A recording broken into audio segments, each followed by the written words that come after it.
Mechanic dad fixes flat tire for crying bride, then realizes she owns the resort he's been saving to visit.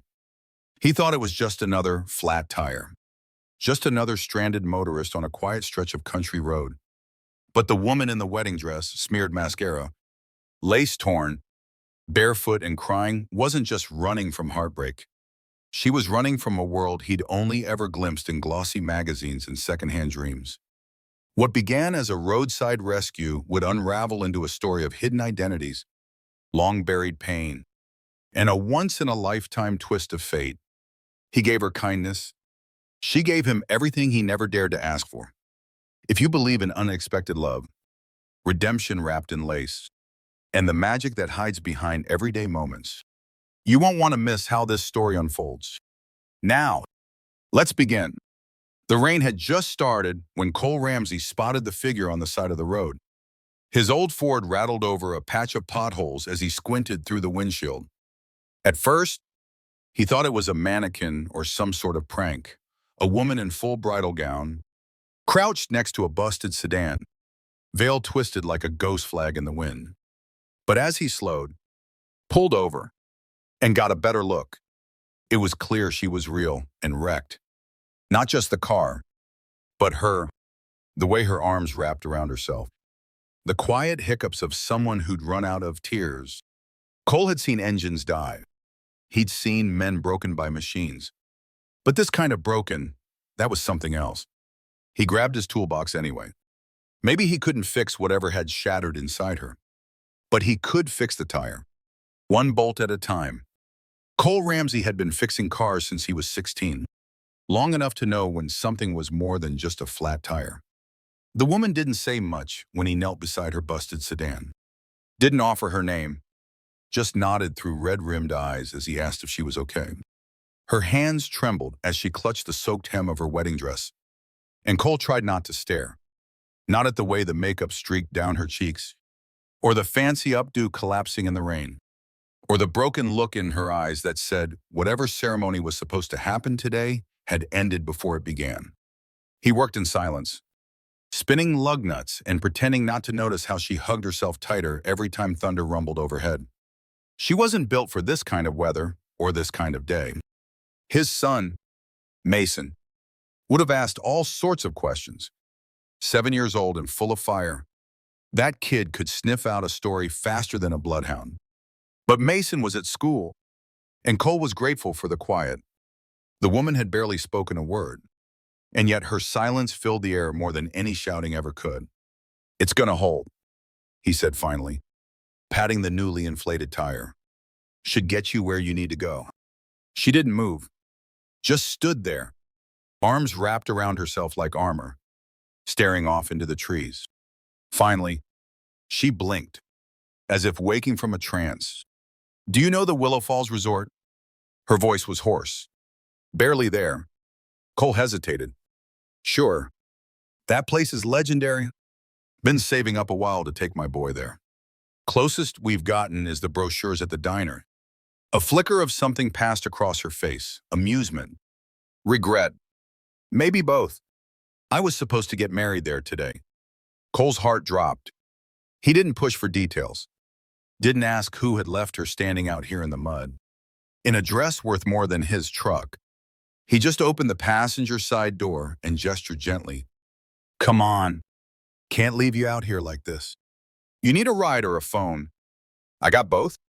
She hesitated, glanced down at her soaked dress, then back up at him. "You're not going to ask." He shrugged. "Not unless you want to tell it?" Her mouth curved just barely. The ghost of a smile. "That's rare." She climbed into the cab of his truck, careful not to crush the lace too much, and sat with her hands folded like a kid in trouble. They drove for a while without talking. The heater wheezed warm air, and the wipers made a slow rhythm against the windshield. She stared out the window, and Cole let her be. After a few miles, she finally spoke again. "He said I was too impulsive, that I scared his mother, that I didn't know my place." She laughed bitterly. "As if I ever had one." Cole gripped the wheel tighter but said nothing. He'd been told once that he didn't know his place either, back when he tried to propose to Mason's mom, a girl from the right side of town who smiled pretty and walked away anyway. He didn't judge. When they reached the gas station at the county line, she asked him to stop. "I can call a driver from here," she said. "Are you sure?" he asked. "I can take you wherever." She nodded, already digging through her ruined clutch. But as he turned to leave, she said, "Thank you for not treating me like a headline." Cole nodded once, then stepped out, letting the rain hit him full on as he fueled up. When he looked back at the truck, she was already gone. No name, no explanation, just tire tracks fading into the wet asphalt. It wasn't until 3 days later, standing in his garage with grease on his shirt and a wrench in hand, that Cole saw her again. Or rather, saw her face on the cover of a glossy magazine left behind by a tourist getting their brakes checked. Avery Langford returns. Heiress of Willow Falls breaks off engagement. Shocks society. Cole stared at the photo, heart stuttering. Same dress, same eyes, different world. He hadn't just fixed a flat. He'd helped the owner of the very resort he'd been saving every spare dime to visit. And suddenly, it felt like the tire wasn't the only thing about to change. Cole couldn't shake the image. That same weary woman in white now plastered across a glossy page like some Hollywood scandal. Her name stamped in bold black letters beside words like heiress, resort magnate, and runaway bride. Avery Langford. The name sounded foreign coming off the page. Too rich for the world Cole lived in.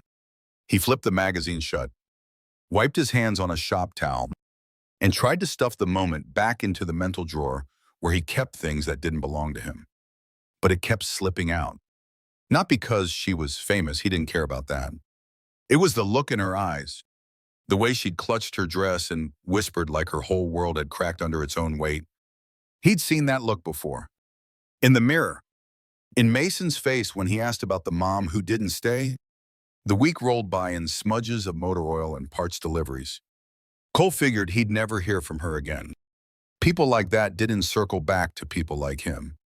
They had PR teams, private jets, and new narratives to write. And yet, on Friday afternoon, just as the sun dipped behind the trees and Cole was locking up the garage, a sleek black Escalade rolled up the dirt road like it didn't belong there and knew it. He wiped his hands, expecting a lost tourist asking for directions. But when the door opened, it wasn't a stranger who stepped out. It was her. Avery wore jeans, boots, and a navy peacoat. Her hair was tied back this time. No veil, no lace, just her, tired but steady. She held something in her hand, a small white envelope. "You didn't even ask for my name," she said as she walked up. That stuck with me. Cole shifted on his heels, unsure if he was supposed to smile or apologize. Didn't figure it was mine to ask for. She held out the envelope. "This is..." Inside was a hand-drawn map of Willow Falls Resort, along with a reservation in his name and Mason's. 2 nights. Deluxe suite. All paid. Cole's brow furrowed. "Ma'am," she cut him off with a shake of her head. "It's not a gift. It's a thank you and a favor. I need a mechanic I can trust." Our maintenance lead walked out, and I'd rather work with someone who doesn't flinch when a Langford breaks down on the side of the road. He stared at her for a moment, trying to read between the lines. "You want me to fix your lawnmowers and golf carts?" Her smile came slow and honest. Among other things, behind her, Mason peeked out from the back seat of the SUV. Wide-eyed, Cole's heart dropped. He hadn't even seen him there, strapped in and staring like he'd just spotted Disneyland on wheels. Avery glanced back and opened the door. I figured he'd want to see it.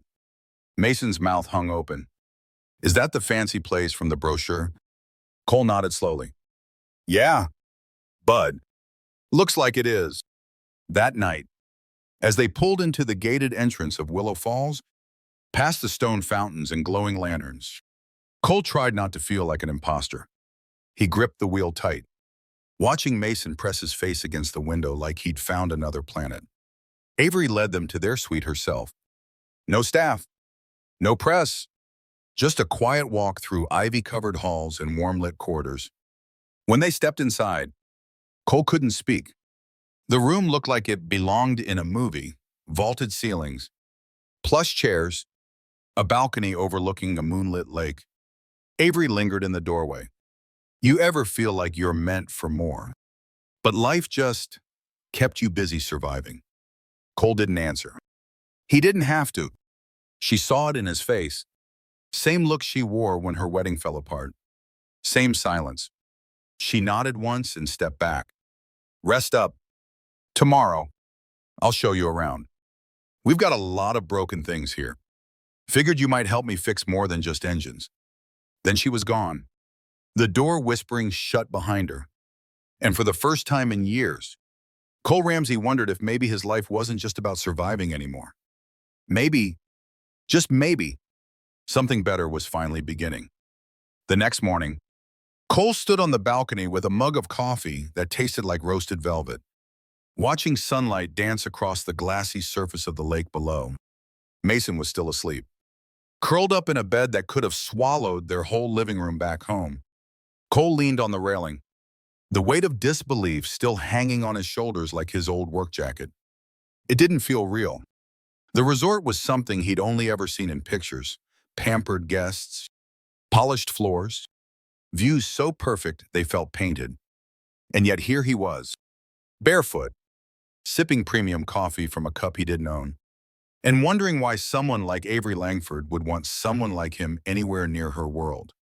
By the time they made it to the maintenance garage tucked behind a cluster of guest cottages, the resort was coming alive: staff in crisp uniforms, couples in yoga gear, golf carts buzzing like bees in a quiet hive. Avery was already there, dressed in denim and determination, flipping through a clipboard like she belonged more in a boardroom than under a vehicle lift. Morning, she called without looking up. Hope you're not allergic to high expectations. Cole gave a half smile. As long as they come with decent tools. She handed him a keyring and pointed toward a half-dismantled cart with wires spilling from its hood. Start here. We've got a wedding tomorrow. And the bride's grandma rides that thing like it's a Mustang. He got to work, slipping into the rhythm of engines and grease, bolts and belts. It was a language he understood. Machines didn't lie. They didn't flake out or backpedal. They either ran or they didn't. But as he fixed, he listened. Guests talking on patios, servers whispering through walkie-talkies, laughter rising from the spa deck, and underneath it all, bits of gossip about Avery, whispers of a fractured family, a power struggle with her board, how she'd inherited the resort young and spent the last 5 years rebuilding it. People called her brilliant. Others said she was reckless. A few just called her lost. By lunch, he'd fixed 2 carts and rewired the gate sensor by the east lawn. He was wiping his hands on a rag when he found her again. This time crouched by a planter, hands deep in soil. Didn't peg you for a gardener, he said. Avery didn't look up. Didn't peg you for someone who'd show up. She stood, brushing dirt from her palms, then offered him a bottle of water. This place, it was supposed to be my parents' legacy. They built it from nothing. But I don't think they ever expected me to run it. They expected me to marry someone who would. Her voice wasn't bitter, just tired. And when I didn't, when I chose this over him, it all blew up. Cole nodded slowly. Guess I know a thing or two about life not going the way folks planned. He told her about Mason's mom, how she'd left when Mason was still in diapers, how he never blamed her but never stopped wondering what he did wrong. Avery listened, really listened, the way most people didn't. No polite nodding, no glazed over eyes waiting to talk about themselves, just silence and steady attention. And when he finished, she said softly, sometimes it's not about what went wrong. Sometimes it's about what's left and what you do with it. The next few days passed in a blur of work and small moments. Fixing a leaky pipe in the bridal suite, eating lunch on the back steps of the kitchen, watching Mason play hide and seek with the staff's kids like he belonged here more than anywhere else. And in those moments, something began to shift, not just in Cole, but in Avery too. Her posture softened. Her laughter came easier. She started leaving the clipboard behind and showing up just to sit while he worked. No big declarations. No plans. Just presence. One evening, as the sun sank behind the hills and turned the lake into a mirror of fire, they stood side by side on the dock. Mason was still running in the distance, his shouts echoing like joy on the water. Avery turned to him. You ever think maybe the life you wanted was too small for the person you're becoming? Cole took a breath, deep and unsure. I used to think the best I could do was make ends meet, raise my boy, keep my head down. But now he looked out at the water, then at her. Now I'm starting to think maybe I was wrong. Avery smiled. Not the polished kind from magazines or gala photos, but the kind that starts in the heart and forgets to stop. Good, because I don't need someone who fits into the old version of my life.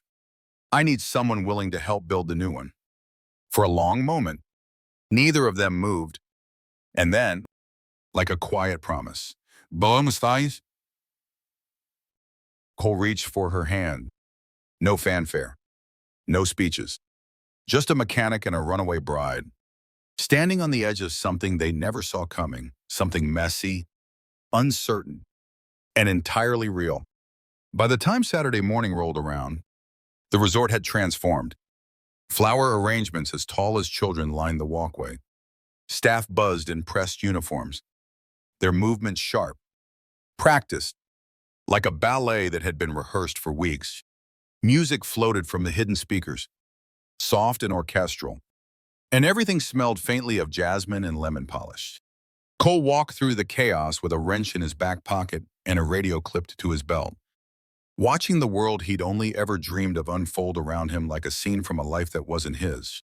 He wasn't a guest today. Not exactly. He was working, tightening loose fixtures on the West Fountain, helping a driver navigate the valet circle, replacing a blown fuse near the reception tent. But every now and then, someone would nod or smile like he belonged here. And that part still took him by surprise. Mason, meanwhile, had taken to resort life like a duck to water. He followed the golf cart crew like it was a NASCAR pit team, ate pancakes in the staff lounge like royalty, and called Avery Meadows, like they were old friends.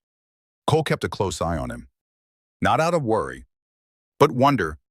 Mason hadn't laughed this freely in years. And that did something to Cole, something quiet and deep, the kind of shift you don't notice until the weight you've been carrying feels lighter. He watched his son run across the lawn and thought, for the first time in a long while, maybe they were exactly where they were supposed to be. The wedding was set for 4 people. Sharp, not Avery's. Of course, this was for a high-profile client. A big-name influencer marrying some tech mogul's kid, the kind of crowd Cole wouldn't have gotten near in his old life. But here, he was backstage, essential, a part of the invisible machine that made this picture-perfect day possible. Avery checked in with him just after noon, clipboard in hand, but dressed like she was heading to brunch, casual, confident, her hair pulled back in a way that made her eyes seem even more clear. Need a hand? She asked, gesturing toward the circuit board he'd been cursing at for 10 minutes. I think I've got it, he replied, but smiled anyway. Unless you've got a degree in electrical engineering hiding under that attitude. She grinned. Just a lot of expensive trial and error. They worked side by side for a while, the kind of silence that comes with understanding. Not the awkward kind, the kind that fills space with trust. When the fuse finally clicked into place and the lights along the ceremony arch flickered on, Avery let out a soft cheer. You know, she said, brushing her hands off on her jeans. I used to think I had to do all this alone. That letting someone help meant admitting I couldn't handle it. Cole stood up, flexing his sore knees. We're all just trying to keep our own houses from falling down. Doesn't mean we don't need a hand now and then. She nodded, her eyes lingering on his. You're more than a mechanic. Cole, I hope you know that. The ceremony went off without a hitch. Guests in designer suits and glittering dresses took their seats as a quartet played something soft and sweeping. Cole stood off to the side near the tree line. Out of the way, but close enough to see, Mason leaned against him, munching a chocolate-covered pretzel. One of the kitchen staff had snuck him. And as the bride walked down the aisle, veil fluttering in the breeze, Cole's eyes drifted past the flowers, past the perfect smile of the groom, to Avery standing in the background, watching like a general who had pulled off an impossible victory. She looked over, caught his gaze, and for just a second, the noise of everything else faded. Later that night, after the last champagne glass had been cleared and the last dance had been swayed, Avery found him outside the maintenance shed. He was packing up his tools, mind already shifting to tomorrow's checklist. She didn't speak right away, just leaned against the doorway, watching him like she had something to say and wasn't sure how to say it. Finally, she stepped forward and placed something in his hand, a room key. Permanent one. If you want it, she said. I don't just mean a place to sleep. I mean here, with us, me, Mason. The resort? Cole looked down at the key, then back at her. You sure about that? Avery took a breath. No, but I'm done letting fear answer for me. I know what I see when I look at you, and I know this place is better when you're in it. He didn't respond right away, just reached out and tucked a loose strand of hair behind her ear. Then I guess we built something, one bolt at a time. They stood there, under the soft hum of string lights, two people who'd met in the wreckage of what they thought life would be and found, somehow, the start of something better. Fall came early to the resort that year, brushing the treetops in shades of amber and rust, turning the mornings crisp and the evenings gold. The tourists thinned out, replaced by writers seeking retreat, couples craving quiet, and the occasional corporate team trying to find meaning in boardroom bonding exercises. But for Cole, the season brought something else entirely: stability. His days were no longer measured by the next paycheck or the next emergency. They were filled with routine maintenance reports, early morning tool checks, Mason's school drop-offs, and quiet dinners on Avery's porch. It wasn't glamorous, but it was his, and for the first time, it felt like enough. Mason thrived. He'd gone from the quiet kid who clung to Cole's pant leg to a confident voice echoing through the halls of the local school, always covered in marker ink or science project glue. The staff adored him. He called the kitchen crew his team, had a standing chore chart in the laundry room, and spent Saturdays helping the landscaping crew plant flowers with the seriousness of a foreman. Cole watched it all with a quiet ache, the kind of joy that sneaks up on a man who thought he'd lost the right to feel it. Each laugh, each milestone, each report card felt like a second chance he didn't know he'd needed. Avery, too, changed. The sharp edges dulled, not into weakness, but into grace. She still ran the resort with precision, still handled board meetings like a general in a tailored blazer. But with Cole, she allowed space for softness. Evenings found them side by side on the porch swing, her head resting lightly against his shoulder. Conversations drifting from budgets to dreams. She'd started talking about expansion, tiny cabins by the lake, maybe a workshop space for Cole to build furniture with Mason during the off-season. She didn't ask if he wanted to be part of it anymore. She just said, we, and that was enough. Then, one evening in late October, everything shifted. The resort was quiet. The last wedding of the season wrapped just hours earlier. Cole had just finished locking up the maintenance garage when he saw her standing near the old boathouse. Arms folded, eyes distant. He joined her in silence. Waited? When she finally spoke, her voice was barely above a whisper. My ex called, said his lawyers want another meeting. Cole didn't flinch. He'd known there'd be lingering shadows. What for? She exhaled, a shaky breath. The board, my stake, he still thinks he can take it. Thinks I'm vulnerable now that I've rebranded as some small-town caretaker. She said it with a half laugh, half scoff, but Cole could see the crack beneath it. He turned toward her, not with pity, but with presence. You're not vulnerable. You're rebuilding. There's a difference. She looked at him, really looked at, and something in her gaze softened. You know, when I was a kid, my dad used to say legacy is what you leave behind when the lights go out. I used to think that meant buildings, land, power. She paused. But lately, I think maybe it's the people who show up when everything else is gone. Cole reached for her hand. Then you're doing just fine. They stood like that for a long time, quiet under the stars, the lake still as glass at their feet. The next morning, Avery made a call, not to her ex, not to the board, to a lawyer she trusted. She told him to draft a new agreement, one that secured her stake, solidified her vision, and included Cole as a partner in the property, not just in name, in legacy. When she handed him the paperwork later that week, she said simply, "This place is better with you in it. So it's not just mine anymore. It's ours." Cole stared at the pages, stunned. "I'm a mechanic." "Avery," she smiled, "you're a builder. And you helped me rebuild this. So yeah, I'd say you've earned it." That night, Mason curled up between them on the couch in their shared living room suite, a blanket draped across his legs and popcorn spilling onto the floor. The TV played some old animated movie, but none of them really watched it. Avery's head leaned on Cole's chest, Cole's arm wrapped around her shoulder, and Mason's quiet breathing filled the room like music. The world outside moved on, deals were made, leaves fell, stories whispered down country roads. But inside that moment, inside that home they'd built out of chance and grit and quiet grace, everything felt exactly right. It wasn't the life Cole had planned. It was better.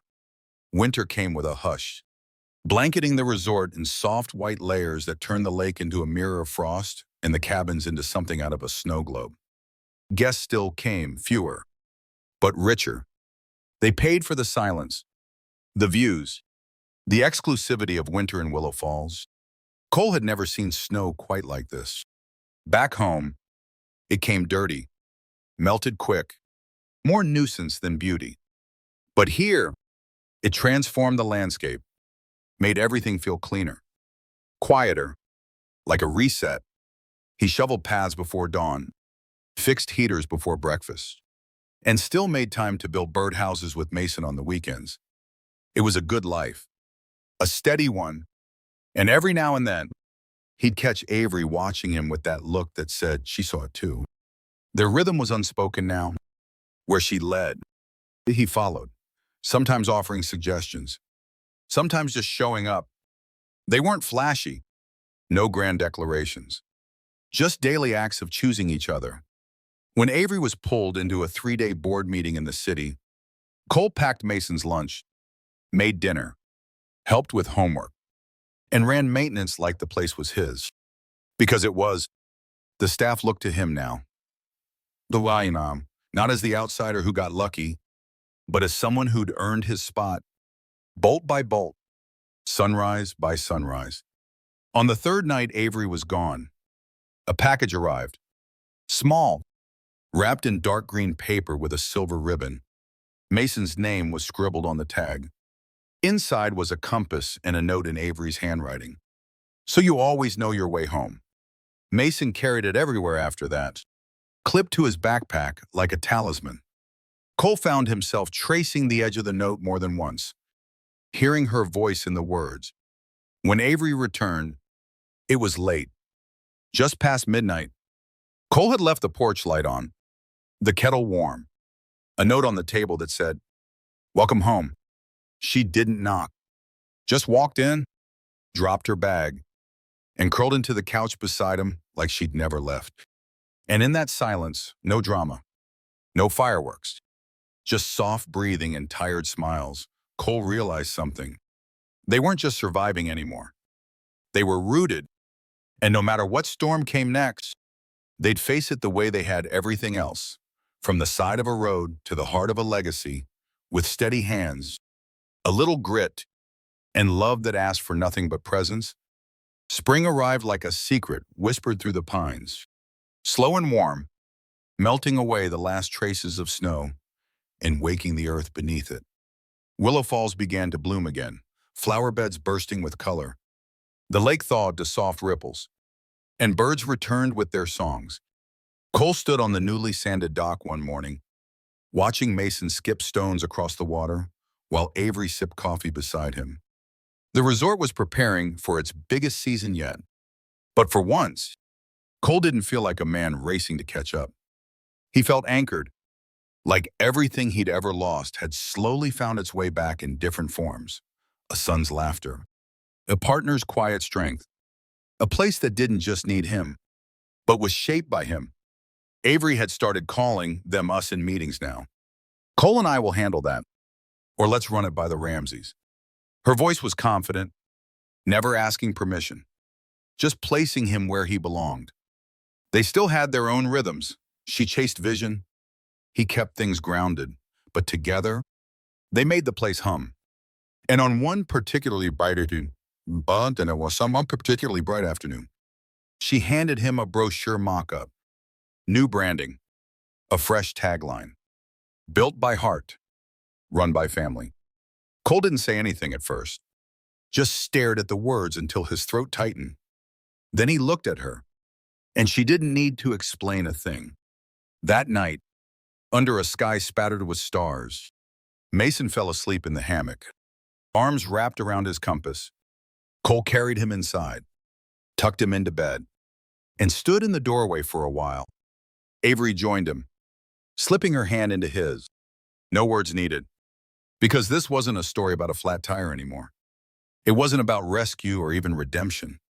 It was about the quiet miracle of showing up for a stranger, for a child, for yourself, and finding, piece by piece, a life worth staying for.